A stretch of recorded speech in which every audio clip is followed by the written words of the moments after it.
Bonsoir et bienvenue dans Réunionnais du Monde, l'émission en partenariat avec Réunionnais du Monde, le site. La diaspora réunionnaise est présente partout dans le monde, influente, investie, avec le sens inné de l'adaptation. Certains sont partis jeunes, d'autres pour leur métier, d'autres parce qu'ils ont rencontré l'amour, d'autres aimeraient revenir sur leur territoire. Moi, je vous propose un tour du monde sans que ça ne vous coûte quoi que ce soit, et c'est maintenant.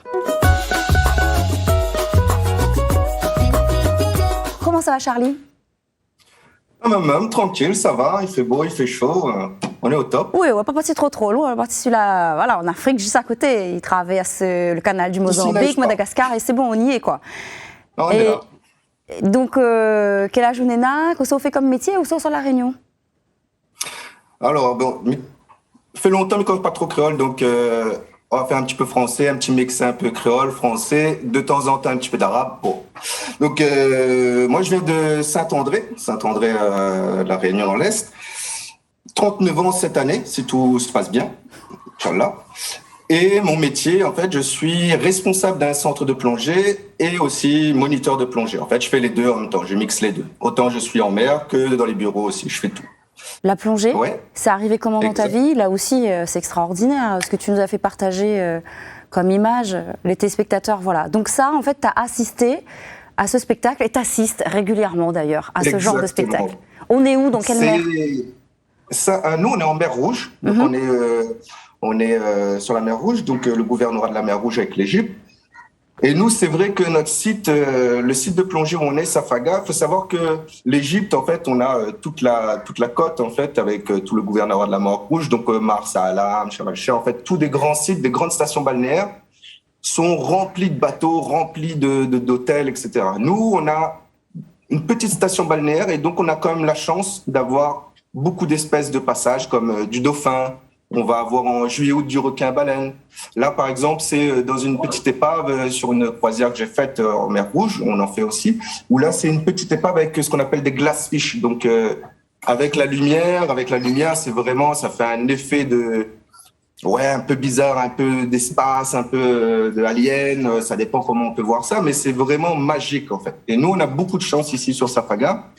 On a très peu de centres de plongée, très peu de bateaux, donc on n'a pas 15 bateaux sur le même site, donc on a vraiment de la chance d'avoir de belles interactions avec les animaux. Nous, ici en mer Rouge, on peut croiser, par exemple, au large, du requin renard, du requin marteau.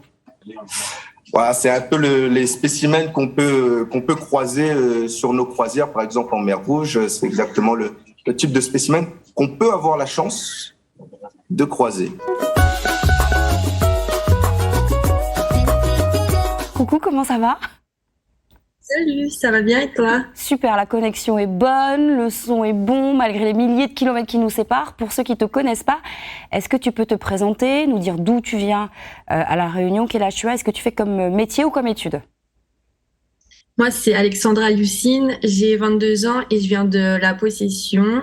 Je suis en train de finir mon diplôme d'ingénieur en biosciences, et plutôt en biochimie et biotechnologie du coup. Donc tout ça, vu couler, ou quoi encore créole, mais vu couler dans l'Illinois là-bas, tout ça en anglais évidemment. Oui, là en anglais, cette année en anglais, oui. Waouh. Et t'es dans un quartier plutôt sympa, comment ça se passe ? Oui, j'ai choisi d'habiter plutôt dans le nord parce qu'on sait qu'au sud de Chicago, c'est un peu craignos, on va dire. Et on habite avec mes deux colocs dans un des quartiers les plus sûrs de Chicago, dans un quartier sympa qui bouge beaucoup et qui est très, très familial aussi. Et pourquoi les États-Unis ? Au-delà du partenariat, pourquoi les États-Unis ? Parce que c'était un rêve, parce que tu t'es dit, ok, je vais apprendre ça en anglais, du coup ça va m'ouvrir sur le monde. C'était quoi le challenge ? C'était parce que, oui, premièrement, c'était l'anglais. Je voulais devenir bilingue anglais et l'école, elle proposait aussi des échanges de 6 mois dans les pays anglophones, mais la ville m'attirait moins, donc j'ai choisi de partir 1 an. Comme ça, j'étais complètement dans l'expérience bilingue et j'ai choisi du coup les États-Unis. Tu peux nous faire un petit mot là pour les Réunionnais en anglais du coup ? Un petit coucou, un petit salut, des encouragements pour ceux qui ont envie de voyager. En anglais ? Ouais. Ok. Hi, my Reunionese people. I hope you are doing well, and I want you to know that you have to believe in yourself, and you can go abroad, and it's not a problem to speak English. You can learn in the country, and it's going to be okay. Ok, moi j'ai tout compris. Je te laisse faire la traduction. Je vous ai dit salut mon petit peuple réunionnais.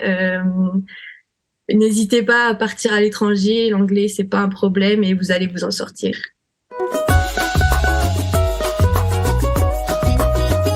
Nous pouvons faire connaissance avec vous, où ça au centre de la Réunion, quel âge on est là, quel métier vous fait?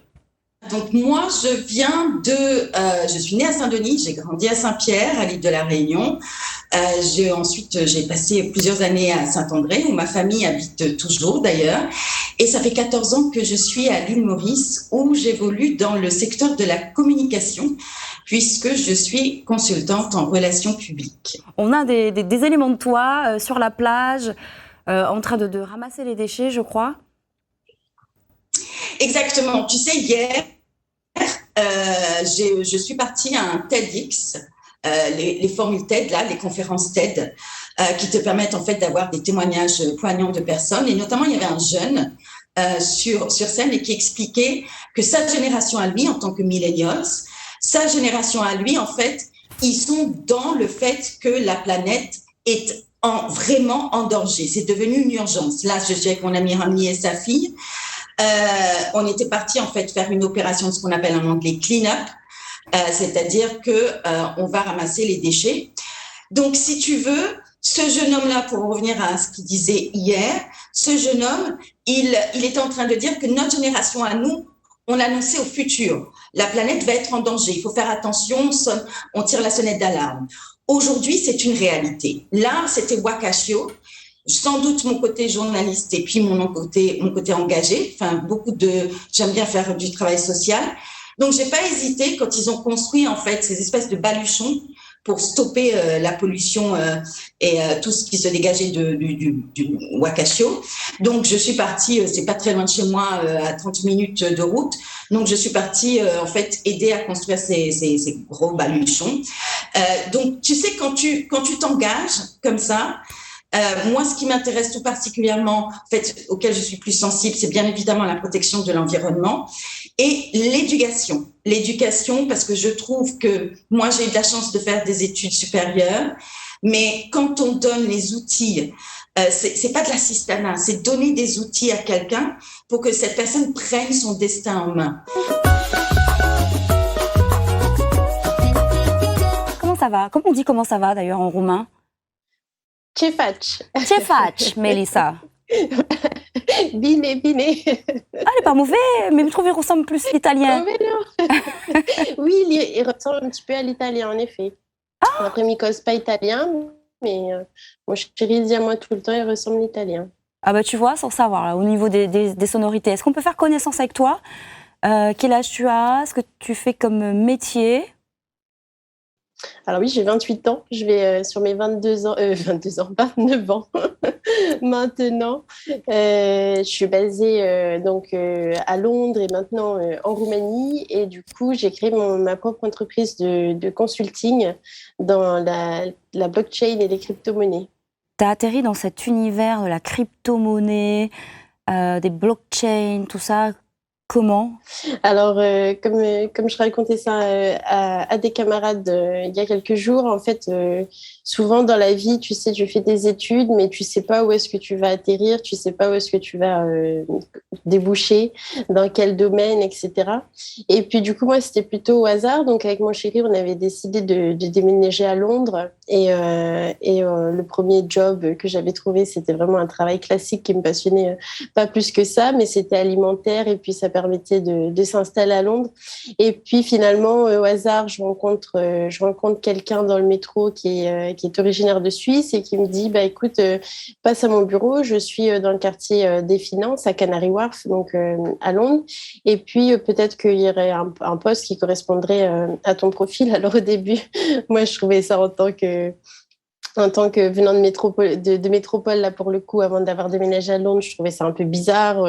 Les gens qui t'abordent comme ça dans le métro et qui te disent passe à mon bureau, je trouvais ça un peu suspect, quoi. Donc, je ne souhaitais pas y aller. Et puis, finalement, j'y suis allée. Et puis, j'ai bien fait, puisque ça m'a ouvert vraiment l'univers, un nouvel univers que je ne connaissais pas du tout, qui était l'univers des nouvelles technologies. Et puis, du coup, j'ai postulé à plusieurs postes, j'ai été prise et j'ai commencé ma carrière comme ça, au hasard, dans les nouvelles technologies. Après, j'avais une affinité à la base, mais ça s'est fait en fait au hasard, complètement au hasard. Konnichiwa, Réunionnais du monde, yokoso. On se dirige ce soir à 10 857 km de la Réunion, direction donc le Japon, plus précisément à Tokyo, en compagnie de notre invité qui vit depuis une dizaine d'années. Il s'agit de Thierry et il va pouvoir commenter la prononciation. Comment ça va? Bonsoir, ça va bien et toi-même? Mais oui, ça va. Ça a été la prononciation? Ouais, pas mal du tout. Hein. Ah, t'as vu ça? J'ai fait les couettes et tout qui vont avec. Est-ce que tu peux te présenter? Oui, donc moi je m'appelle Thierry, j'ai 31 ans, donc je suis au Japon depuis 10 ans maintenant. J'ai quitté la Réunion quand j'avais 18 ans pour faire des études d'ingénieur en France. Puis après, je suis allé au Japon en 2012. Et quand tu ouvres ta fenêtre, qu'est-ce que tu vois? Moi, je suis pas loin de Shinjuku, donc ce que je vois, c'est une vue sur Shinjuku en fait. C'est en plein centre de Tokyo avec plein de buildings, parce que Tokyo, au final, c'est ça. C'est plein de buildings, mais aussi un peu de vert avec des parcs et voilà quoi. Comment la trouve votre copine? Ou la batte qu'elle dans le chemin comme ça? Ça la trouve dans un restaurant? Le regard la croisé? Les plus compliqués que ça, donc peut-être que les gens y pensent que vu qu'on a plein de monde, il est facile de rencontrer les gens. Mais quand on a une ville avec autant d'habitants, les plus compliqués. Donc moi, ma copine m'a rencontré sur Tinder, donc voilà. Mais même si c'est sur Tinder, Tinder est assez utilisé au Japon. Mais voilà, il fait 4 ans maintenant que nous sommes ensemble, nos voyages, nous vit ensemble aussi. Et pour l'instant, ça se passe bien, donc voilà. Comment elle s'appelle et comment vous avez fait, bon japonais, pour rencontrer l'amour? Parce que je suppose que vous êtes quand même un peu plus pudique que les Occidentaux, non?